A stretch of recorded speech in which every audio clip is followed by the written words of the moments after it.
Greetings, everyone. I'm diving into the questions and key takeaways from our most recent Bible study session. Most recently, we began our journey through the book of Romans, covering chapter 1, verses 8 through 17. All right, let's dive deeper.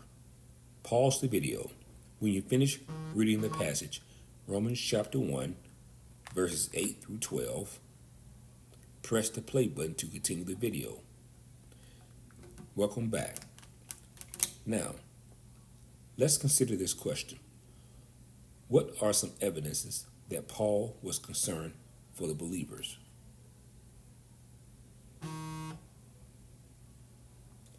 Let's delve into the summary of this question.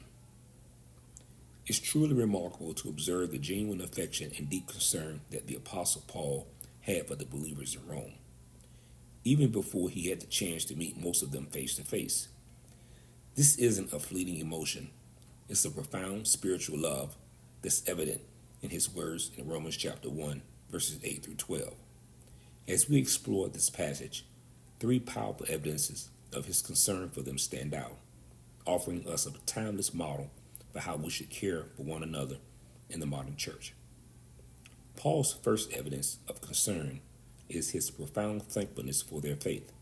He begins by saying, quote, "First, I thank my God through Jesus Christ for all of you, because your faith is proclaimed in all the world." Unquote. This wasn't just a polite opening. It was a heartfelt acknowledgement of the spiritual maturity and faithfulness of the Roman Christians. Paul heard about their faith, which had become a testament to God's work, and it filled him with immense gratitude. He didn't just thank them, he thanked God for them.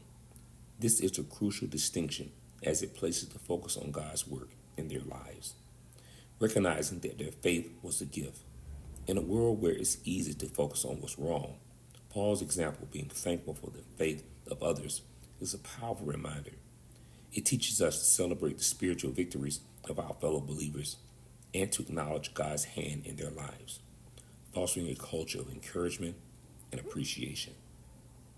Following his thankfulness, Paul offers a second equally convincing evidence of his concern, his constant prayer for them.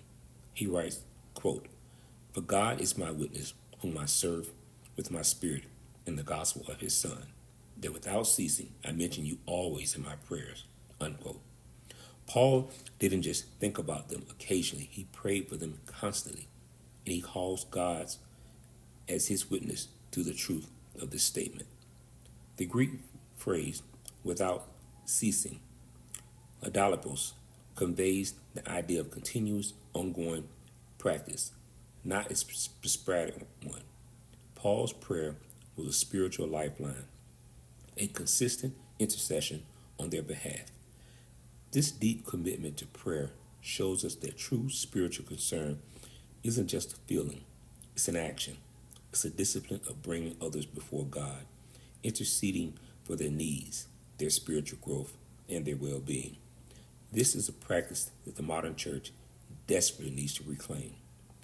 Finally, Paul's concern is manifest in his deep desire to personally love and encourage them by being physically present with them.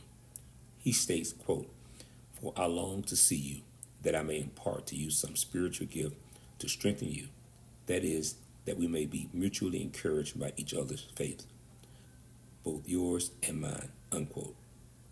Paul's longing to be with them wasn't just for his own benefit, but for theirs. He desired to share a spiritual gift, to build them up, and to be a source of encouragement. The beauty of this is that he also expected to be encouraged by their faith in return, highlighting the reciprocal nature of Christian love and fellowship. This mutual encouragement is a cornerstone of the Christian community. It speaks to a love that is not one-sided, but is built on a foundation of shared faith and a mutual desire to see one another flourish. In a world where connection is often digital and superficial, Paul's example reminds us of the profound value of genuine, in-person fellowship and a love that seeks to strengthen and be strengthened by others. Let's now shift our focus to Romans chapter 1, verses 13 through 15. Pause the video. When you finish reading the passage, Romans chapter 1, verses 13 through 15, press the play button to continue the video. Welcome back. Now, let's explore this key question. What were some obstacles to faith for Romans living at that time? How did Paul encourage them? Let's delve into the summary of this question. It can be easy for us to read the letters of Paul and assume that the issues he was dealing with in the early Christian church were vastly different from our own. Yet, as we delve into Romans chapter 1, verses 13 through 15, we discover that the struggles faced by the Roman Christians were surprisingly similar to the challenges we encounter today. Paul's word to them are not just historical artifacts, they are a timeless encouragement for the modern church. One significant obstacle for the early Roman church was the pressure of cultural syncretism. Rome was a melting pot of religious and philosophies. People were accustomed to blending various beliefs to create personalized faith. This presented a real challenge for Christians who were called to an exclusive allegiance to Jesus Christ. Paul's solution wasn't to condemn them, but to declare his own personal debt to them, saying, quote, "I'm a debtor both to Greeks and to barbarians, both to the wise and to the foolish," unquote, as in Romans chapter 1, verse 14. This isn't a financial debt, but a spiritual one, an obligation to share the gospel with everyone, regardless of their background or beliefs. Paul's eagerness to fulfill this debt by visiting them served as a powerful reminder that their faith wasn't meant to be shared, not compromised. The message for us today is clear. In a world that encourages us to pick and choose from a spiritual buffet, we too must stand firm in our unique and uncompromised faith in Jesus, sharing it with the world hungry for truth.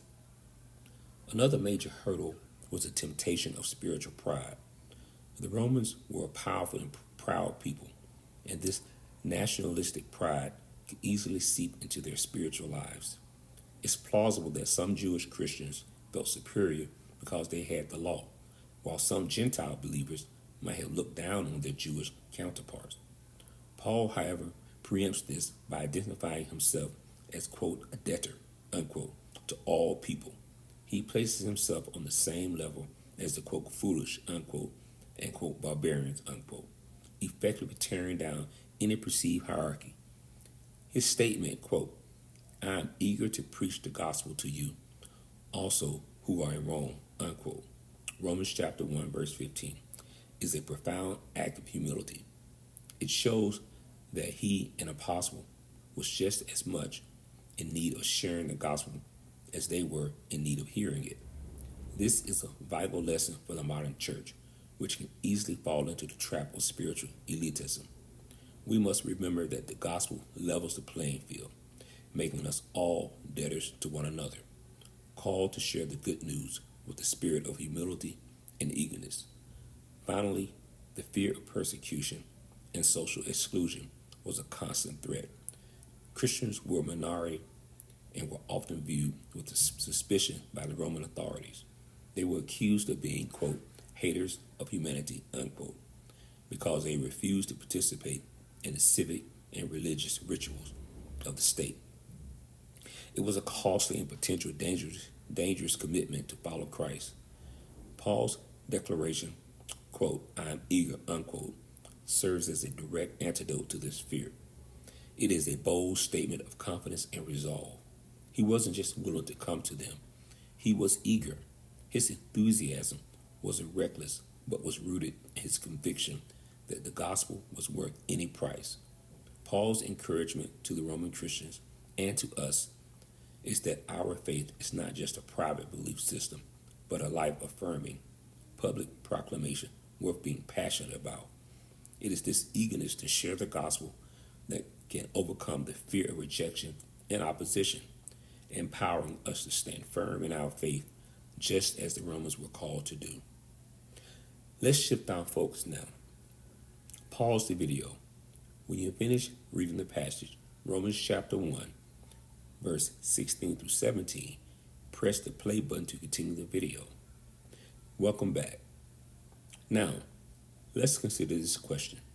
In what way is the gospel, quote, the power of God, unquote? How does this affect how you live out your faith in your daily life? Let's delve into the summary.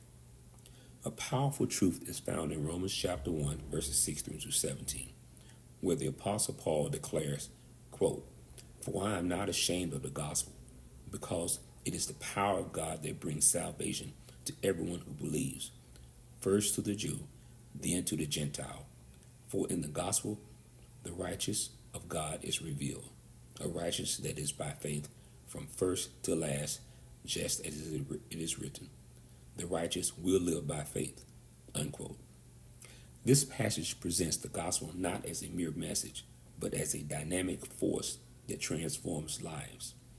It's an effective and convincing power, working in three distinct ways: its origin, its operation, and its outcome. The gospel's power is rooted in its divine origin. Unlike human philosophies or self-help schemes, the gospel is a revelation from God himself, not an invention of man.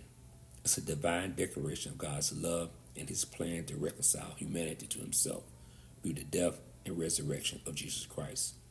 This divine source gives the gospel its authority and effectiveness, a truth that shapes a believer's daily life. For the modern day believer, this means their faith isn't based on a fleeting trend or a man-made tradition, but an eternal truth from the creator of the universe.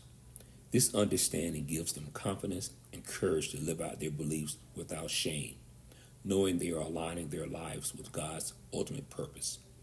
It's a trust in something far greater than themselves, moving them from a place of uncertainty to one of unwavering conviction. Moving beyond its origin, the gospel demonstrates its power through its operation, specifically by revealing the righteousness of God. The passage highlights that in the gospel, a righteousness, quote, by faith from first to last, unquote, is made known. This isn't a righteousness we earn through good deeds or religious rituals, but one that is freely given by God and received through faith alone. This revolutionary concept profoundly impacts a believer's daily life. It frees them from the burden of trying to be good, quote, good enough, unquote, for God shifting their focus from self-effort to a relationship built on grace. For the modern church, this operation of the gospel means that believers can approach God with a clean conscience, not because of their merit, but because of Christ's completed work. This freedom empowers them to serve and love others, not out of a need to gain favor, but from a heart of overflowing with gratitude for the forgiveness they've received.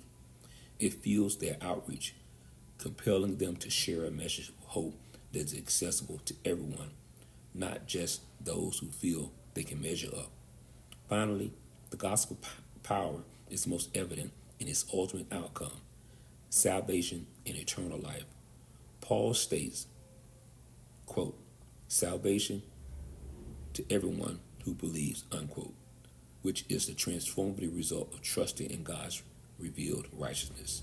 This salvation is not just a promise for the future, but a present reality that changes a believer's daily existence.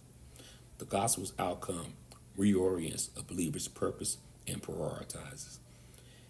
It gives them a hope that transcends the temporary struggles and anxieties of this world, anchoring their lives in the security of a relationship with God.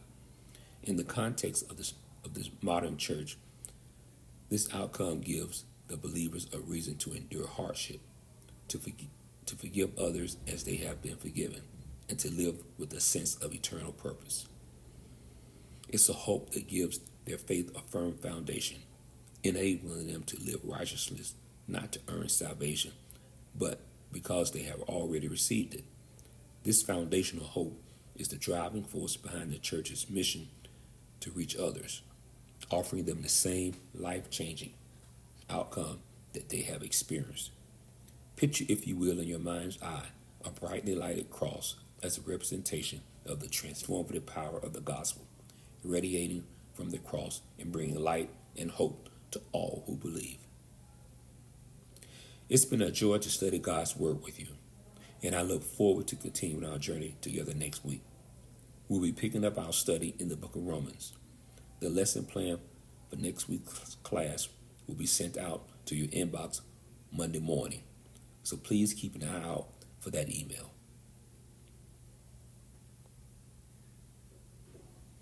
If you aren't currently receiving our emails or would like to be added to the distribution list, please reach out via the Antioch Fairfax Station, Virginia website at antioch-church.org. You can also find the class facilitator email address in the video description below. Until then, grace and peace be with you.